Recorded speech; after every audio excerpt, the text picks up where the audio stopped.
Good morning and welcome to the second lecture of this video course on advanced hydrology. First of all, I would like to go over what we did yesterday in the first lecture.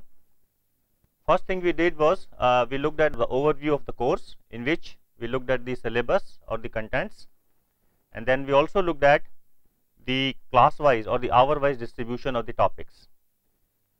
After that, we started with defining what is hydrology, in which we said hydrology is a science of water, or it is the system in which the circulation, distribution and occurrence of water is studied in various parts of the earth. Then we looked at the hydrologic cycle. It is a concept in which the water is constantly moving in various parts of the earth. There are many components of the hydrologic cycle, as we saw: infiltration, evaporation, surface flow, groundwater flow, condensation, precipitation in various forms and so on, and all of them are interconnected with each other. The interconnection and dependence on various variables is highly complex. That is why it is very important to understand and model this hydrologic cycle. Then we looked at the continuity equation or the water balance equation. This can be done either for a catchment or for a lake or for any other small component of the hydrologic cycle. Then we went and looked at the world water quantities, in which we saw there is how much water on the earth, how much it is useful, and so on. Then we moved on and we defined the concept of what is called a residence time. We also looked at an example of calculating residence time for global rivers.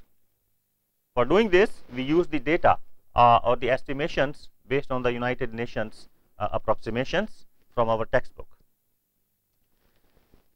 Towards the end of the first lecture, we looked at the lake water budget, or an example of the simple application of continuity equation to see how we can calculate one of the different variables that is involved in the lake water budget. What I would like to do today is take up that example and extend it. So what we'll do is we'll look at the extended example, and I'll call it 3, lake water budget.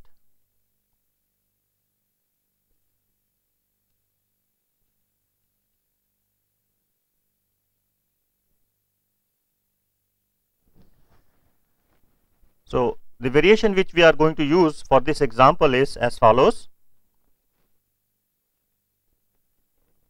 For the earlier example,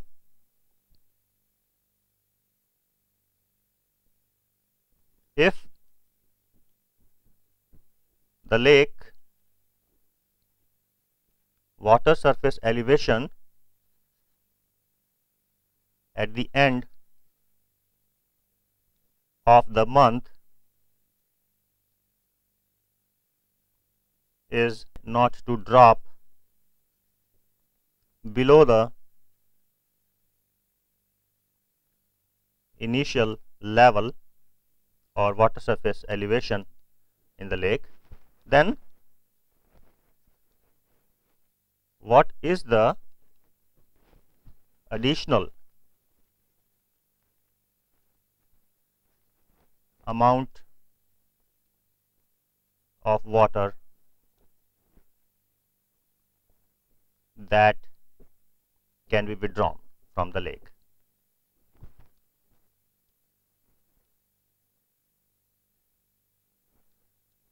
Okay. So the problem statement is that in the previous example we found out what should be the water surface elevation at the end of the month in the lake. Now we have modified this problem slightly, and we are saying that if the water surface elevation at the end of the month is not to drop below the initial level, then how much more water or how much additional water can be withdrawn, which can be used for some other purposes. For example, there may be some demand in the city or additional demand in that month which needs to be met. So looking at the solution of this, we take a few numbers from the earlier example.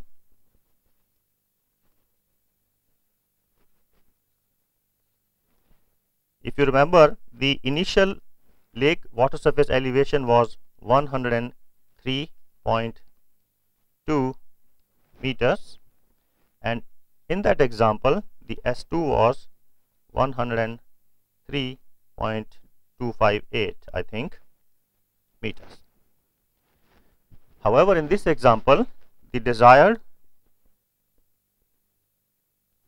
water surface elevation S2 we are saying is not to drop, and we want to maximize the utilization or maximize the water that can be additional water that can be withdrawn. So the conservative estimate for S2 is we take the initial level, which is 103.200. So this was for the earlier example, so we are not considering this, which is same as S1. Okay, so we say that let the additional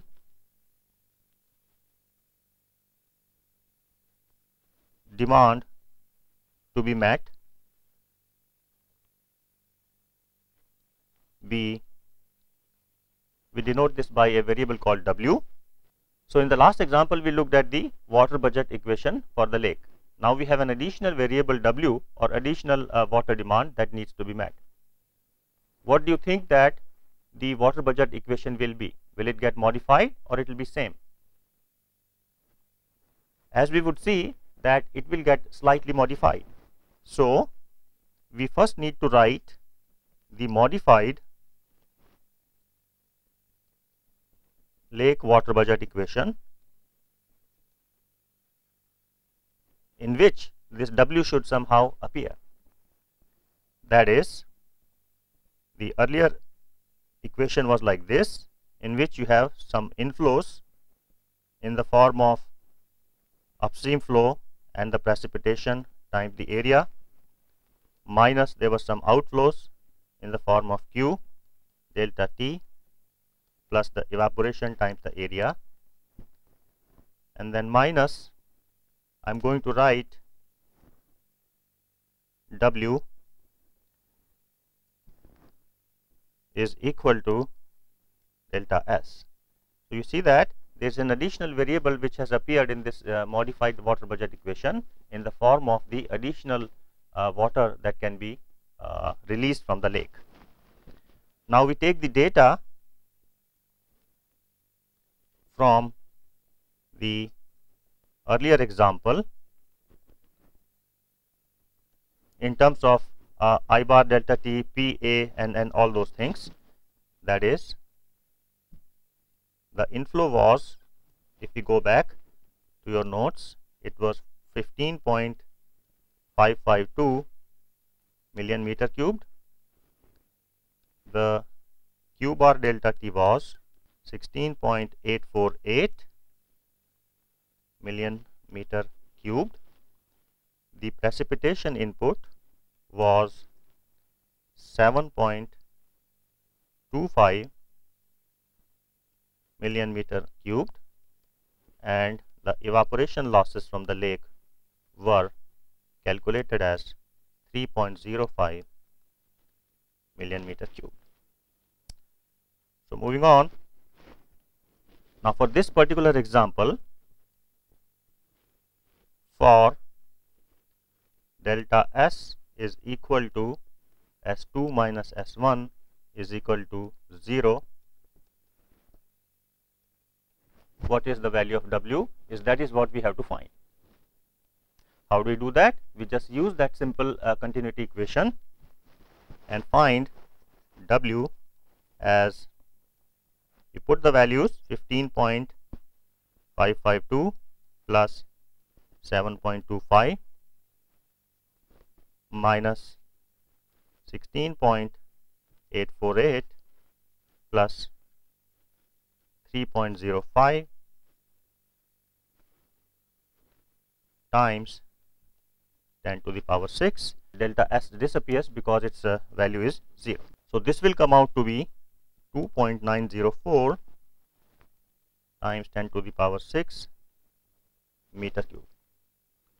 We can convert it into some other appropriate units.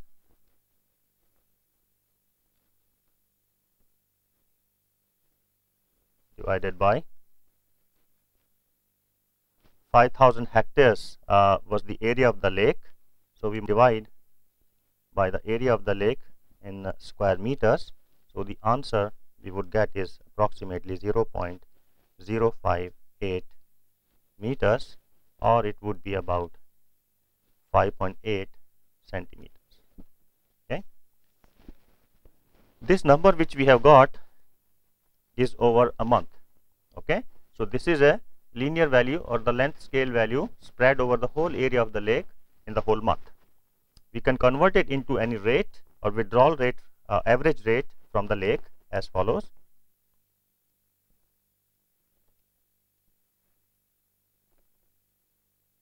If we divide it by, so this is meter cube per month, then you have 30 days in a month multiplied by 24 hours in a day, then 60 minutes in an hour, and 60 seconds in a minute, right? So this month will cancel out, the days will cancel out, the hours and minutes will cancel out. So what we will have is the meter cube per second. So this answer will come out to be approximately 1.1204 meter cube per second, and we can convert it into meter cube per day, and which would be, okay. So therefore your answer is the additional water that can be withdrawn is 5.8 centimeters or 1.1204 meter cube per second, or 96,800 meter cube per day, or we can convert this into any other suitable unit which is desired, like liters per minute or liters per second or anything like that. Okay.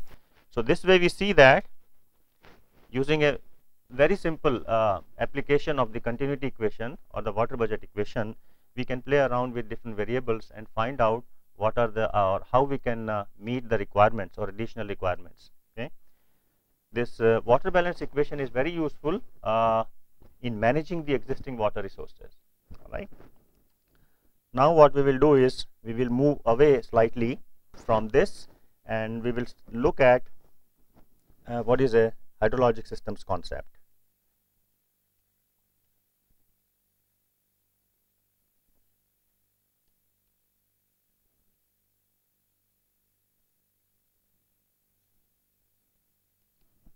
Before we go to any hydrologic system, it is important to understand what is a system. So first let us look at a system.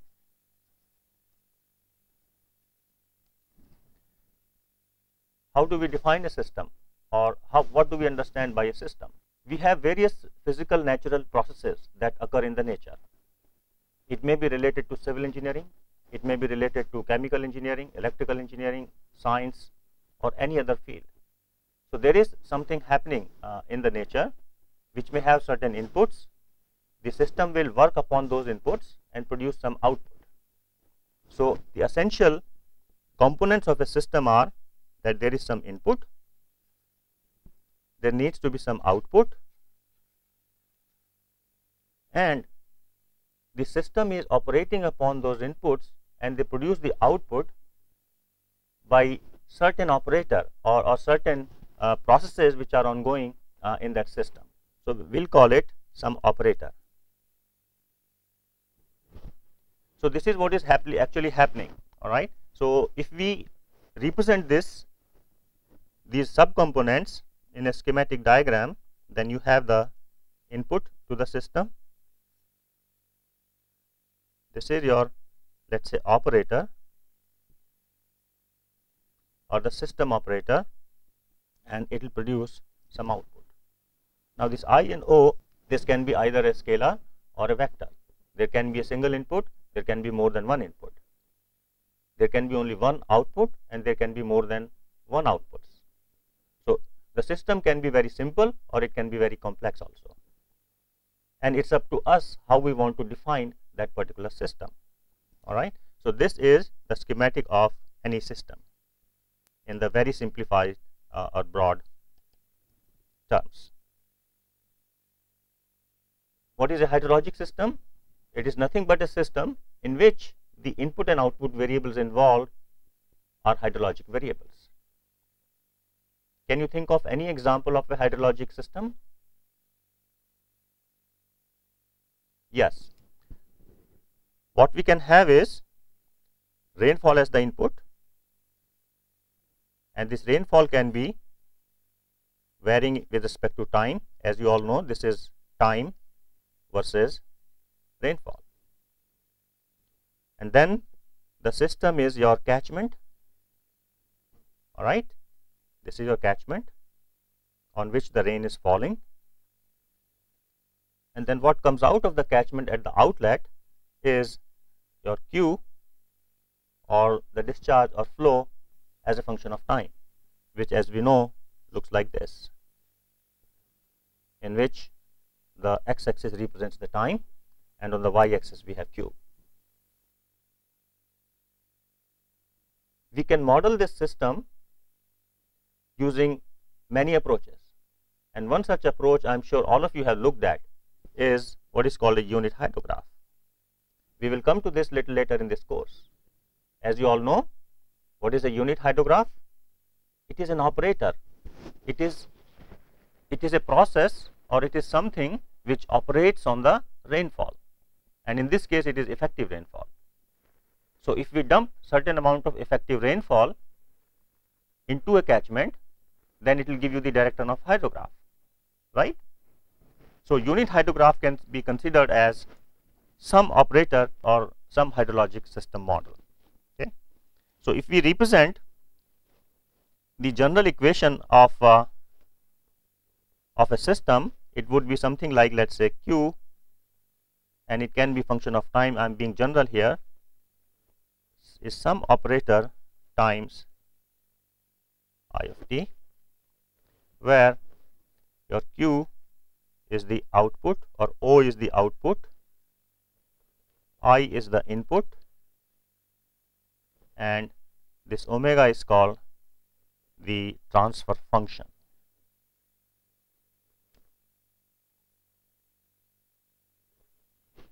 So you see, what we do is, when we work with the systems approach, is you have a natural physical process that is occurring in the nature. We try to simulate that physical process using mathematical equations or some other type of system, in which we consider the input, we consider the laws of physics, and we calculate the output. So this is called a systems concept, in which the main or important task is to determine that operator omega. Depending upon the utility or the practical usage of that particular system model, this operator or the transfer function operator can have different forms. Now we will look at some simple forms of this operator. First one we will look at is what is called a constant transfer function.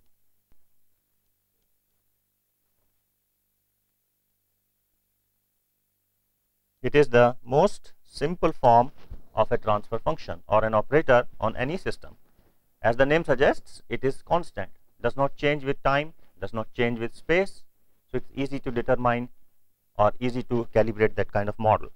So you have your Q, or output, is equal to some constant times your input. Okay. So once we determine the value of C, we have determined the transfer function operator for that system. So that is to say, if your transfer function is constant, then we say that this C is nothing but your omega, which would be Qt over your IT. Okay. Can you think of any example of a transfer function operator of this kind? In your undergraduate hydrology course, you may have studied many empirical equations of rainfall runoff models, like Kosla's model or English formula. There are many formulas in which the output or the runoff is a linear function of the input or the rainfall. So that is the example of some of the constant transfer function operators which operate on a catchment. So it can be simply represented as I and Q, and since the transfer function operator is constant, it would be linear in nature in this case. So all we need to do is we collect the data of input and output, and then we try to just fit a straight line through it, and we would be able to get the equation of this line, and in this case it will be passing through the origin, so we will have constant transfer function. Moving on, next we are going to look at what is called a differential operator or a differential transfer function.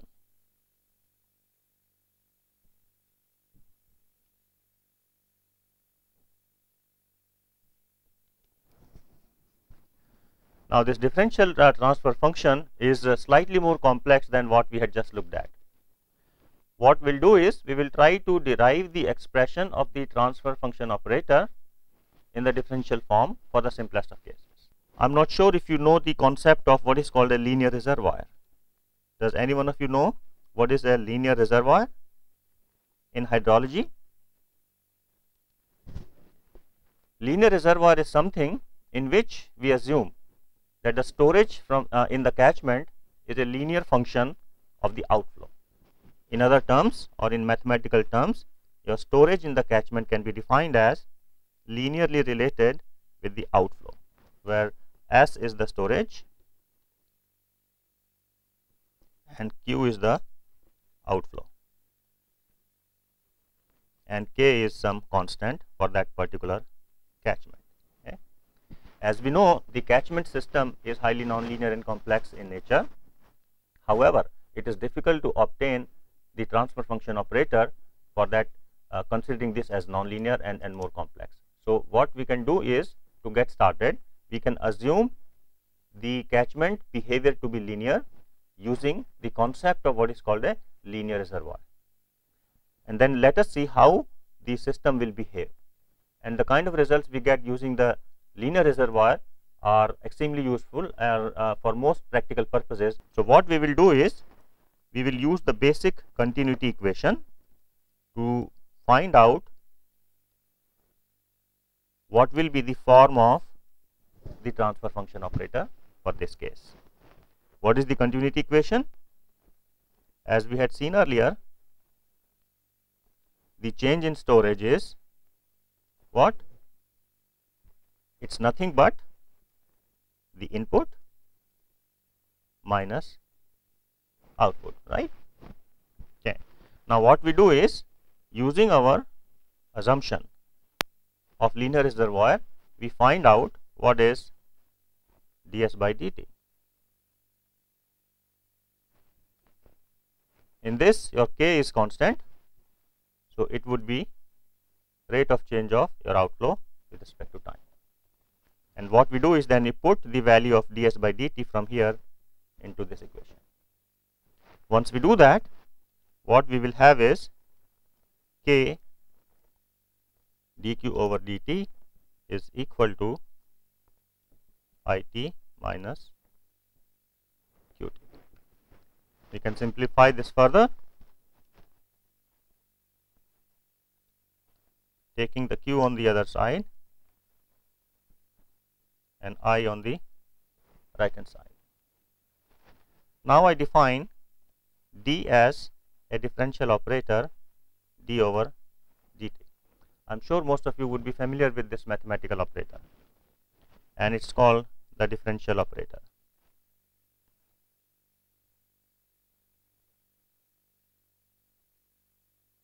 And corresponding to that, we are trying to find the differential transfer function.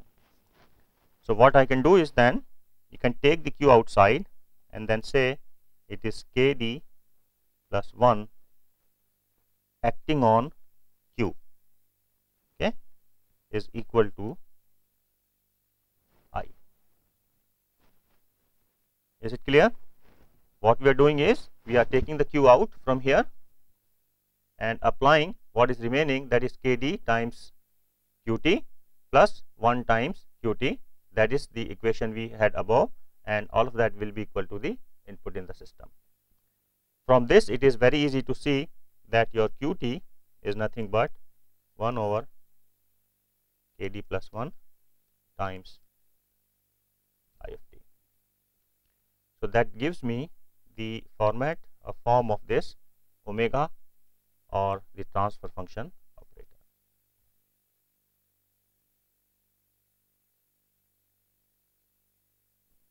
So this is your differential transfer function.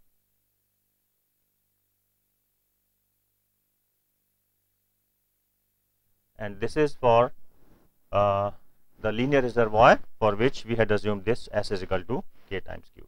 So we see that we can use the continuity equation, momentum equation, and all those basic equations, and combine this with our assumptions or simplification of a system and determine the format or equation of the transfer function operator.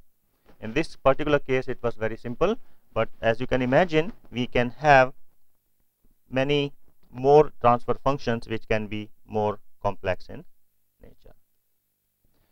So this was about the systems concept, in which we looked at the hydrologic systems concept. The next thing we are going to do is we will look at the classification of hydrologic models. With this systems concept, as you can see, we can have many kinds of models, and researchers and people in the past have developed many kinds of models or hydrologic models using the data.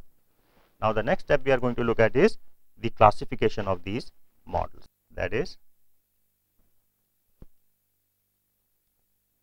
classification of the hydrologic models.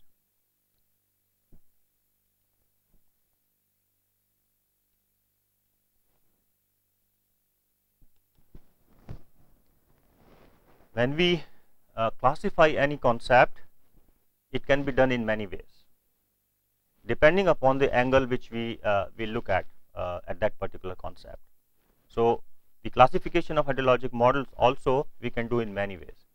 We will look at two different ways. Broadly, first of all,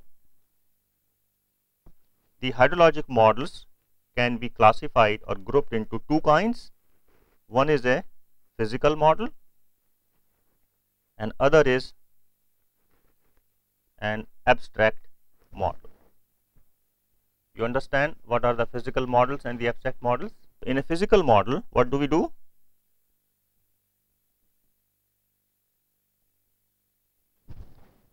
A physical model is something in which we actually simulate the natural physical process in the lab or in the field or somehow. So you have a prototype or the full scale model. So the physical model can either be the full scale or it can be scaled model or the small model in the laboratory, in which we have the same inputs, we have the same outputs, we have the same forces acting, we are just simulating the physical behavior of that particular system. Okay. So as far as the physical models are concerned, they are experimental in nature.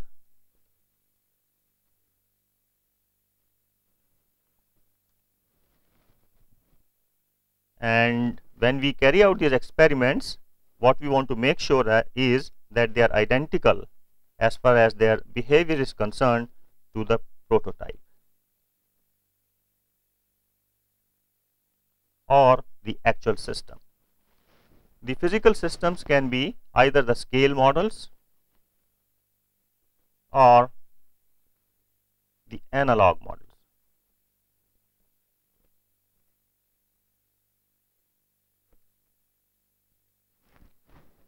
I think I'm sure almost that all of you would know what is a scale model. A scale model is something in which we either try to reduce the scale of the overall dimensions of the actual system or we try to magnify depending upon the kind of system. For example, if we want to study the dam break flow analysis, so you have a big dam.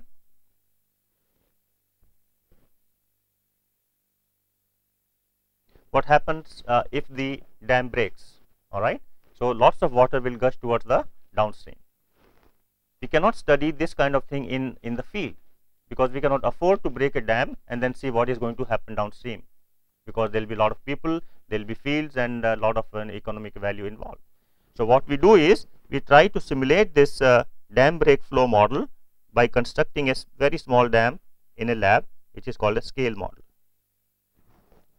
And then we try to ensure that certain non-dimensional numbers, depending upon which forces are important, are same. Okay. So, I will not go into the too much details of the actual scaling or the modeling, but this is something called your scale model. In this case, we are reducing the scale.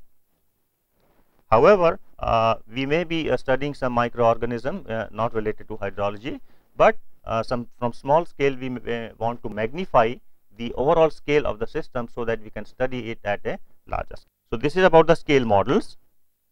What is analog models?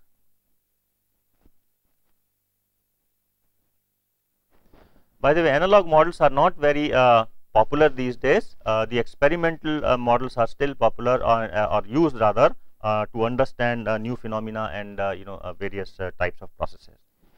The analog models have not become very popular. However, it is important to understand what they are. What is done in the analog models is certain kind of analogy is maintained. That is to say, what we do is you have your system or a prototype which behaves in a similar manner to another system.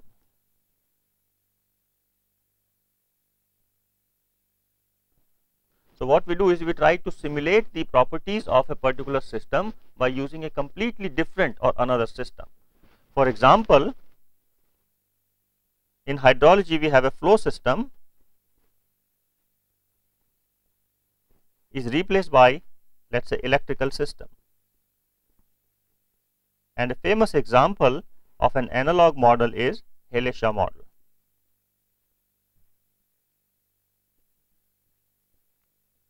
Again, as I said, we will not go into the details of these things, but it is important to understand that in an analog model we try to use certain kind of simile or analogy to another system, and then we measure various values of the physical variables involved, and then we try to understand how the things would behave. Now, this was about the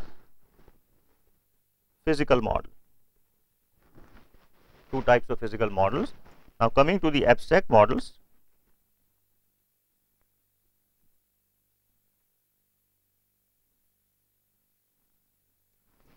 What is the abstract model? As the name suggests, in this type of models, we are not actually simulating the behavior of the system in the lab or using the actual system. What we are trying to do is we try to simulate the behavior of the system using mathematical or the abstract form. It can be either on a computer or it can be done manually. So, what we do is it is a mathematical form of a model or abstract. Okay. So, what we are doing is we represent the system in mathematical form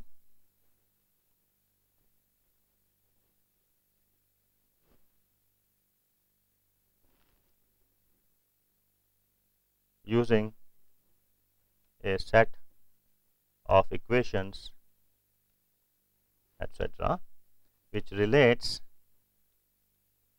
the inputs with the outputs of the system. See, the objective in any kind of hydrologic model is to establish the relationship between various inputs and outputs. All right, either we do it experimentally, or we do some computational experiment, or we use the knowledge of our mathematics and the laws of physics. Okay.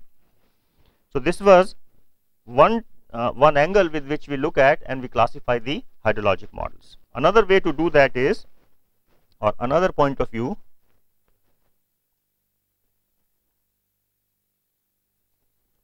is to realize the fact that all the hydrologic variables, or variables for that matter, are function of certain basic dimensions. That is to say, the hydrologic variables are function of space, time, and randomness. The space can be either one dimension, or we can have a one dimensional flow, or it can be in two dimensional flow, or we can have a three dimensional flow. We can consider the space as a 3D, and then time is another basic dimension, and the randomness. So what we do is we will do it in a schematic, and then we go over each and every type of model. We have a system which is again function of your x, y, z, or time, or randomness. All right. In this system, you have input, which can be a vector, and you have output, which can also be a vector. And then what we will do is we will take care of each and every dimension and then classify the hydrologic models. So if we take care of this randomness, then with respect to randomness, a hydrologic model can be defined as or classified as deterministic or stochastic. Okay. As we said earlier, that the hydrologic variables, that is rainfall, flow, soil moisture profile, etc., they are function of space. They vary from one place to the other. They also vary with respect to time, and they are random, or there are lots of uncertainties involved in them.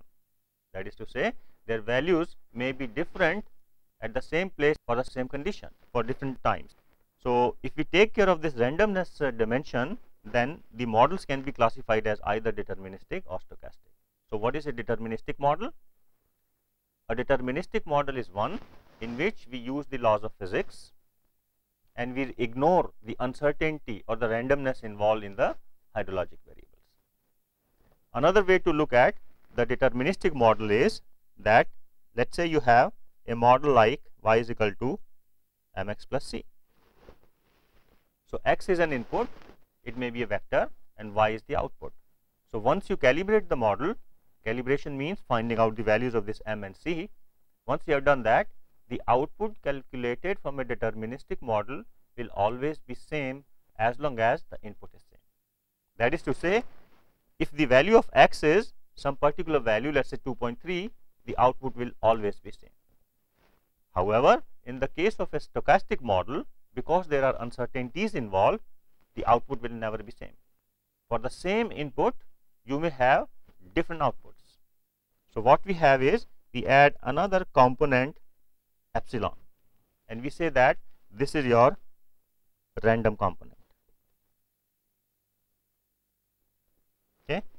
So for the same value of x, let us say 2.3 centimeters of rainfall, every time you use this model, this stochastic model, because of this random component, you will have different output or different y. All right. And this epsilon or this random component can be modeled using some random number generator, or there are various schemes which I do not want to go through at this point of time. So I hope the difference between a deterministic model and a stochastic model is clear. Then we go further and we further classify these deterministic models as again two types, which is either lumped or distributed.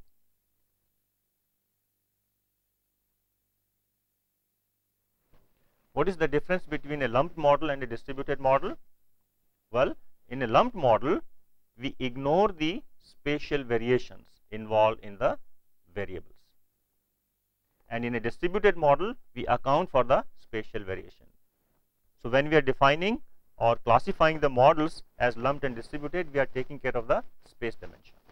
All right. As we know that the rainfall varies from place to place. We may have seen many times that it rains in a particular area at the same time, but you go 5 kilometers away, it does not rain there, or it may be raining very heavily at some other places. So there are lots of spatial variations, but in a lumped model we ignore all those, and what we do is we take the average rainfall and we lump it at a particular point in the catchment, and we say that the rainfall is uniform over all the catchment, and then we find out the output.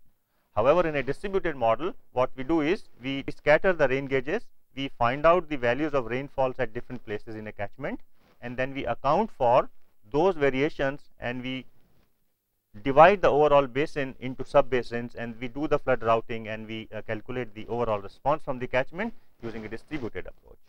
So the difference between lumped and distributed is that we take care of the space dimension in a distributed model and we ignore it in case of a lumped model. Similarly, when we talk of the stochastic models, they can also be space correlated or space independent. Space independent or space correlated. It is the same concept, in which if we have a stochastic model in which the variables are independent with respect to space, then it is a space independent model. But if we have a stochastic model in which the variables are correlated with respect to space, then we have a space correlated model. Now the only thing that remains is the time dimension, and with respect to that we have, as you all know, either a steady model or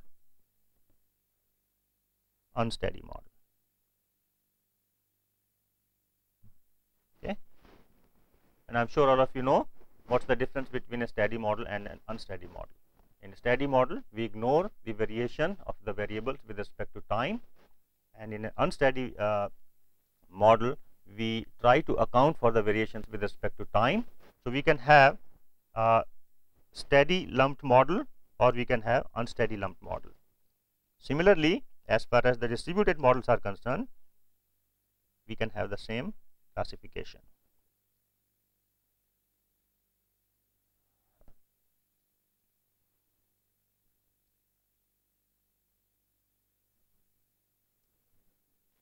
So we can have steady and unsteady distributed models, and similarly in the stochastic side we can have time independent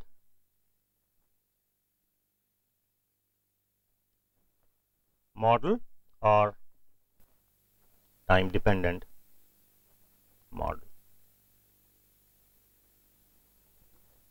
So you can see we can have various combinations here. We can have an unsteady lumped deterministic model, or you can have a steady distributed deterministic model, you can have an unsteady distributed model, and so on. So you see that we can have stochastic models which can be space independent, which were classified as time independent or time correlated models. Similarly, on the right hand side we have space correlated models which can also be classified as either time independent or time correlated models. All right. So this way we can have any kind of combination, for example, time correlated, space correlated stochastic model, or unsteady distributed deterministic models, and so on. So this way we have this tree in which all kinds of combinations can be considered. So what we will do next is we will look at some of these examples.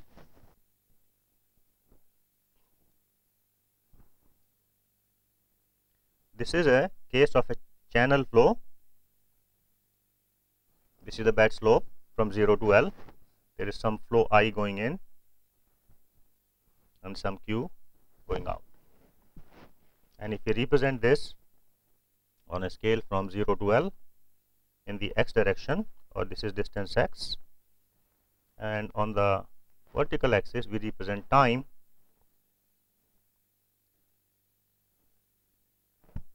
the circles which we are looking at represent the magnitude of the discharge or magnitude of a hydrologic variable. So we say that the magnitude of the hydrologic variable is constant. This is a case of a deterministic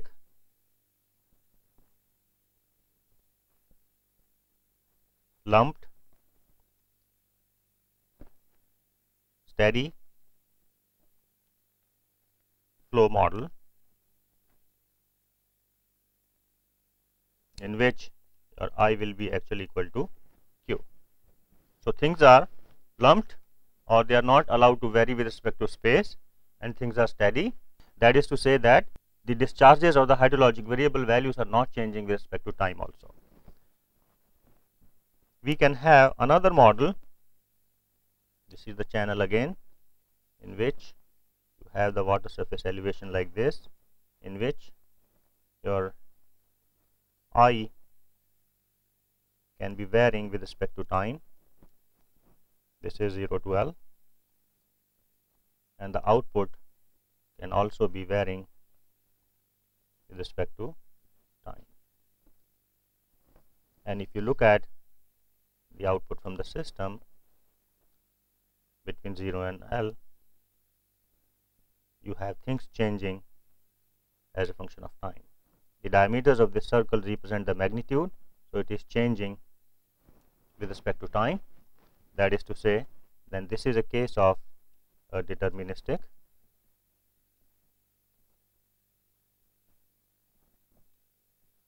lumped unsteady model.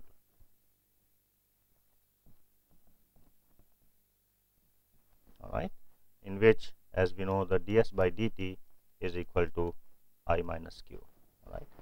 So, things are allowed to change with respect to time, but not space. So, it is still a lumped model, but it is unsteady in nature. However, we can have the most general type of model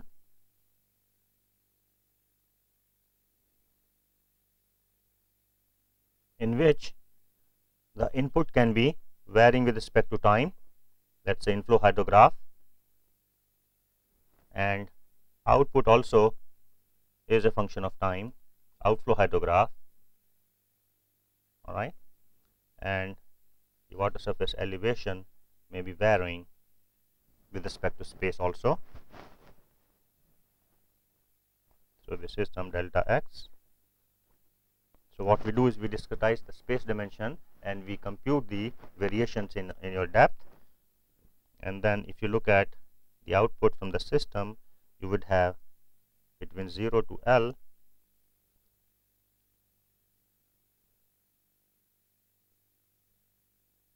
we are allowing the variables to change with respect to space also here. So, you have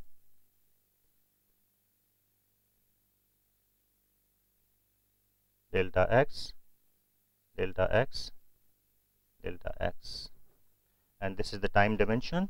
So,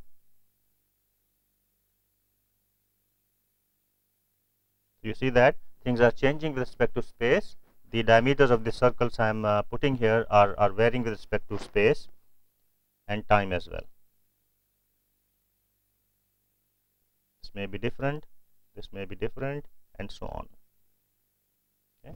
So, this is a model which is the most general, or we will say that this is a deterministic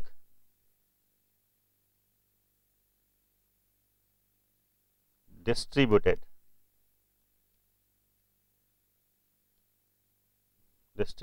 unsteady flow model, okay, in which we are modeling the changes with respect to time as well as the space. However, we have not taken care of the randomness dimension here. So, if you look at the stochastic models, they can also be classified in a similar manner. We will not go into the details, but I will just give you a concept. So, if you have a stochastic model,